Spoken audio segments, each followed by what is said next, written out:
une petite présentation déjà plus théorique. Donc ce sera sur la fenêtre de lecture. Sur la fenêtre de lecture, vous allez avoir ici les différents intervalles et vous allez avoir un petit bouton bien caché qui va justement s'appeler la submap. La submap, à quoi ça correspond? C'est en fait une soustraction d'état par rapport au global qui est affiché. Là, typiquement, j'avais fait un intervalle qui allait du secteur 0 jusqu'au secteur max. Donc là, j'étais sur l'intégralité de mon support. Pour que ce soit un peu plus clair et précis, j'ai pris 100 secteurs. 100 secteurs avec des états différents. J'ai ici un secteur modifié. Je suis bien. Oui, c'est bon. Un secteur modifié ici. Après, on va avoir 65 secteurs en vert clair. Donc, c'est des secteurs qui sont lus, qui sont sauvegardés dans notre destination. On va avoir 12 secteurs en défaut, qui sont notre secteur défectueux. Un secteur qui n'a pas répondu pendant le temps imparti, donc qui est en délai expiré. On a 10 ignorés, donc très certainement des secteurs suite à des sauts. Et puis, on a des secteurs qui n'ont pas encore été lus. Si je m'arrête sur ces statistiques et que je demande de faire une submap sur les secteurs restants à lire, c'est-à-dire les non lus, les ignorés, les délais expirés, les échecs de lecture et les modifiés, non pas les modifiés, pardon, et les échecs de lecture, on s'arrête à ça. Et ben, il va me reprendre l'intégralité, il va faire des calculs par rapport aux états et il va me masquer en automatique les lus sans erreur, les modifiés et les lus avec erreur, j'en avais pas. Donc, en gros, au lieu de me retrouver avec une liste, un intervalle de 100 secteurs à lire, je vais avoir un intervalle de 34 secteurs à lire. Il va me faire un intervalle de 1, un intervalle de 6, enfin de 7 avec celui-là, un intervalle de 5 et puis un intervalle de 21. Au lieu de me faire un seul intervalle de 100 où il y aurait eu plusieurs sauts, plusieurs étapes. Alors ça peut être intéressant, notamment pour le calcul des statistiques. On va faire un petit TD, toujours avec le même disque. Ouais, si on peut, on le verra peut-être après. Donc avec le disque qui est actuellement connecté, on va aller dans la partition NTFS et on va demander à lire le répertoire Pictures du profil chouchou. Alors pour ça, on va quand même s'amuser un petit peu. On va se mettre en mode manuel avant toute chose. Et on va le forcer en mode rapid backward. Donc on se met en rapid backward. Hop, au niveau du profil de lecture.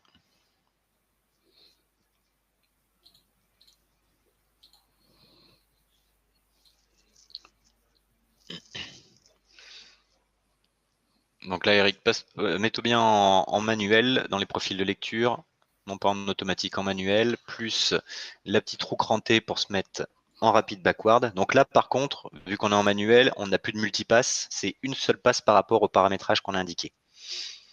On se met en rapid backward, ok. On va déployer notre arborescence, user, chouchou, on va aller sur Pictures. Sur Pictures, on va appliquer un clic droit et on va uniquement lui demander de lire. On va pas faire d'extraction, on va lui demander de lire soit le répertoire, soit sinon on sélectionne le répertoire et on lui demande de lire la sélection. Donc là, on voit qu'il nous a généré des sauts, il va faire sa lecture, on voit qu'il est bien en profil rapid backward, donc c'est-à-dire que là, on va lire les intervalles en marche arrière, donc tout le listing que vous avez ici. Dans les intervalles, vous avez l'indication de le point de départ, le point d'arrivée et hop, ah oui, effectivement. secteur début, secteur de fin et la longueur. Donc là, en fait, à chaque fois qu'on va prendre une chaîne, au lieu de la lire du secteur du début jusqu'au secteur de fin, ben on va prendre la chaîne et on va lire du secteur de fin jusqu'au secteur de début. On va remonter le temps. Voilà.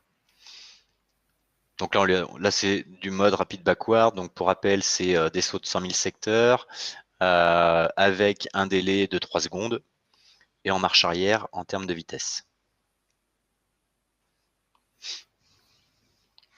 Donc là, c'est pas du multipass, c'est-à-dire qu'une fois qu'il aura lu l'intégralité des intervalles, eh ben, il va se stopper. Il va faire le petit bip bip habituel. Il est toujours pas réglable, hein, le bip bip du Puma à terme. Non, le bip bip, non, c'est un seul et même buzzer qui n'est pas paramétrable, donc il fait qu'une seule tonalité, donc on n'aura pas la possibilité Mais après, voilà, Et c'était des anciens. cucaracha. Mais voilà, La, si- la cucaracha de Rémi de la ce matin. signature, Voilà. la signature Puma Cloner. Bon, bah là, oui, les signatures Puma Cloner, il y en a, comme je te dis, au laboratoire, ils s'étaient amusés pendant un temps à mettre vraiment des trucs différents et un peu dans le même esprit que la cucaracha. Il a quand même un avantage, ce buzzer, c'est qu'on l'entend de loin.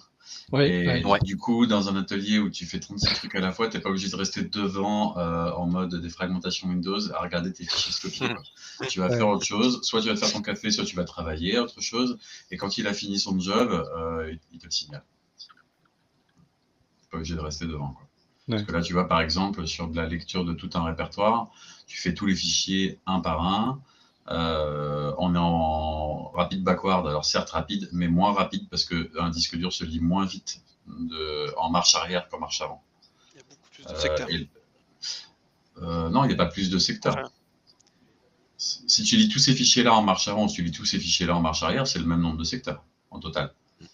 Mais par contre, le fait de les lire en marche arrière, bon, là c'est parce qu'Alban vous l'a demandé, c'est pour l'exercice, mais la lecture en arrière est toujours plus lente que la lecture en avant sur un disque dur. Alors, sauf des cas extrêmement rares où en fait il y a des disques durs qui bloquent sur la lecture en avant et qui fonctionnent sur la lecture en arrière, ou des anciens disques durs sur lesquels la lecture en avant impose la vérification du code de correction d'erreur, alors que la lecture en arrière ne la fait pas.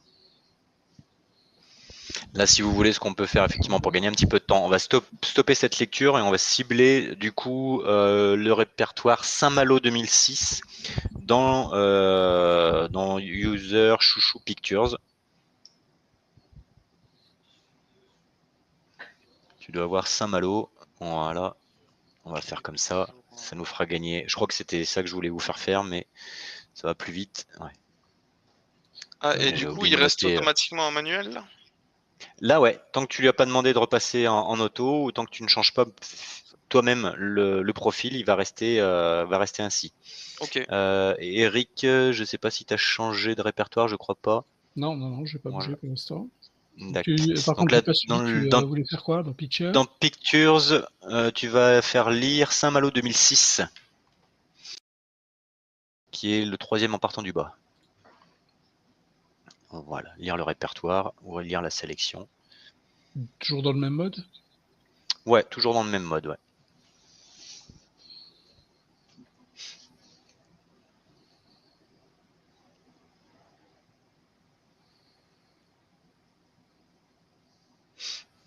Est-ce que du coup vous avez des questions déjà sur ce qu'on a vu sur cet après-midi?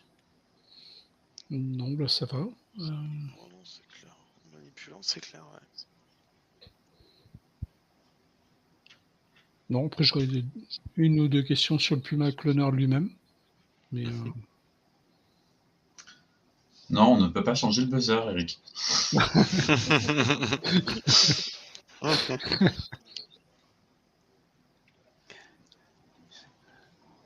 Donc là, ce qu'on va faire, c'est qu'on va refaire de nouveau un stop.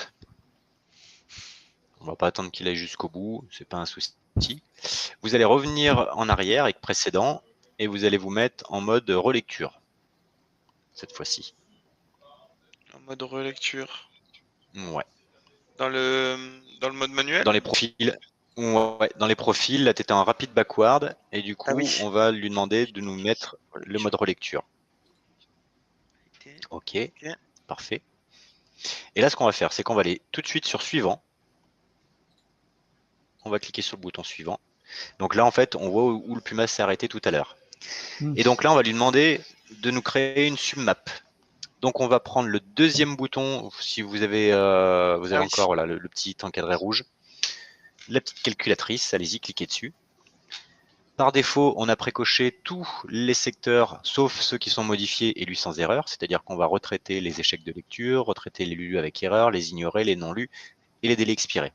Donc là, vous pouvez regarder justement vos stats que vous avez sur la partie gauche, ici et ici. Tout simplement, en fait, on va lui demander de nous mettre à zéro ces éléments. On va même lui demander aussi de nous virer les échecs de lecture. Donc on va décocher échec de lecture. On va lui demander de garder que les non lus, parce qu'on en a, et les ignorer.